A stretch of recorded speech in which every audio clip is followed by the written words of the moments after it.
Challenge करते रहो। दम है कितना दमन में तेरे, देख लिया आप देखें। सबका दम खराशाई हुआ। आज मैं बहुत प्रसन्न हूं। ये मेरा ही कार्य है। हम आपको विश्वास दिला रहे हैं। यह पदयात्रा नहीं, विश्राम नहीं ले रही है। बड़ी आप मेरी बात गंभीरता सुनिए। बहुत शीघ्र ही हम लोग दिल्ली से कश्मीर तक की हिंदू एकता पदयात्रा निकाले।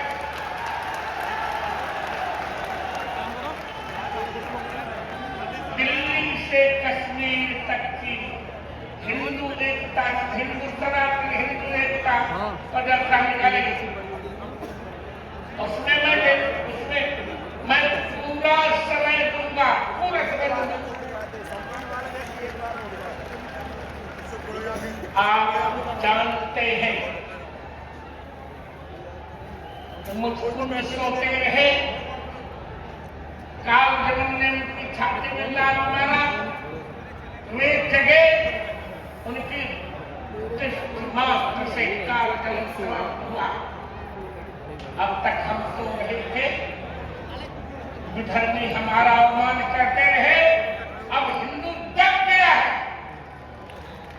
अब हम इनके प्रत्येक कुकृत्य का दंड देंगे। बहुत दिनों तक ओम शांति शांति शांति हो चुका, बंद करें नारा। अब हम ओम क्रांति क्रांति क्रांति कर रहे हैं।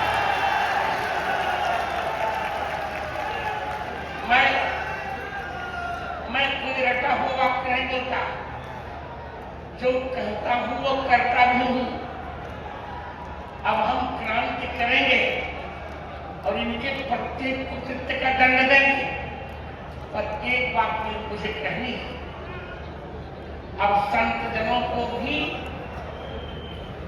अपने मतमतांतर पूरा कर एक हो जाना पड़ेगा। उपासनाएं अलग अलग चलती रहेंगी। राष्ट्र की एकता के लिए हम एक होना होगा। मैं एक उदाहरण देना चाहता हूं। देखिए, एक सिद्धांत आप नोट करिए। जब तक भारत में 80% हिंदुओं की संख्या नहीं हो जाती, तब तक भारत से आतंकवाद नहीं मिट पाएगा। अब प्रश्न है कि हम 80% हिंदू संख्या कैसे करें? पहली बात, हमें जनसंख्या में भी बढ़ोतरी करनी पड़ेगी। 3 से 4 बालक होने। आप बोलना बंद करें। एक मैं आपको बात दे रहा हूं। आप छोड़ दिस माइक। और दूसरी बात, हमें सरकार पर दबाव डालना पड़ेगा। समान नागरिक संहिता यहां लाई जाए। ये थोड़े हिंदू 2-3 बालक उत्पन्न करें और इनके यहाँ भेड़ों की वहां 25-25 बालक हो जाए। हमें समान नागरिक संहिता चाहिए ही चाहिए। अब बहुत हो चुका। और तीसरी बात जो अब मैं कह रहा हूं, सारे हिंदुओं को जागरूक होना पड़ेगा। 80% संख्या के लिए एक ही उपाय है। हम परावर्तन सिद्धांत अपनाएंगे। भले मेरी बात से कुछ आचार्य सहमत न हो, और हमारे जगत गुरु आद्य रामानंद आचार्य ने परावर्तन सिद्धांत अपनाया। ये आप चुप रहे। एक साथ 25 लाख हिंदू विधर्मियों को हिंदू बनाया।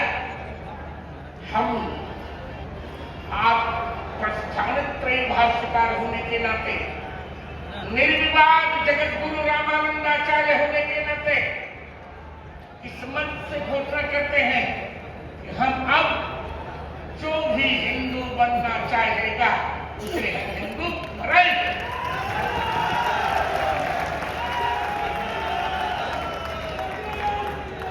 और उनकी हम सुरक्षा करेंगे, हिंदू समाज सुरक्षा करेगा। और दूसरी बात जो मैं अब कहना रहा हूं, हम सभी संत मिलकर एक संहिता बनाए, प्रत्येक हिंदू के लिए कुछ संहिता अनिवार्य होनी चाहिए। प्रयास करें ब्राह्मण आदि शिखा सूत्र वस्त्र रखें। शिखा सूत्र के लिए कितने बलिदान हुए थे। आज बहुतेरे हिंदू कहलाते हैं, उनके पास शिखा नहीं, सूत्र। आप सभी हिंदू प्रतिज्ञा करें कि हम शिखा सूत्र के बिना नहीं रहेंगे। मेरे मित्रों, हमने कभी भी छुआछूत की बात नहीं की थी। वेद में वर्णन भी नहीं है, वेद में छुआछूत का वर्णन नहीं है। उदाहरण के लिए एक बात कहूं, सूत्र यजुर्वेद की 31वें अध्याय का 11वां मंत्र है, ब्राह्मणोच्च मुखवासी बाहुराजन्य कृतः ऊरो तदस्य वैश्य पद्धातु शूद्रो अजायत।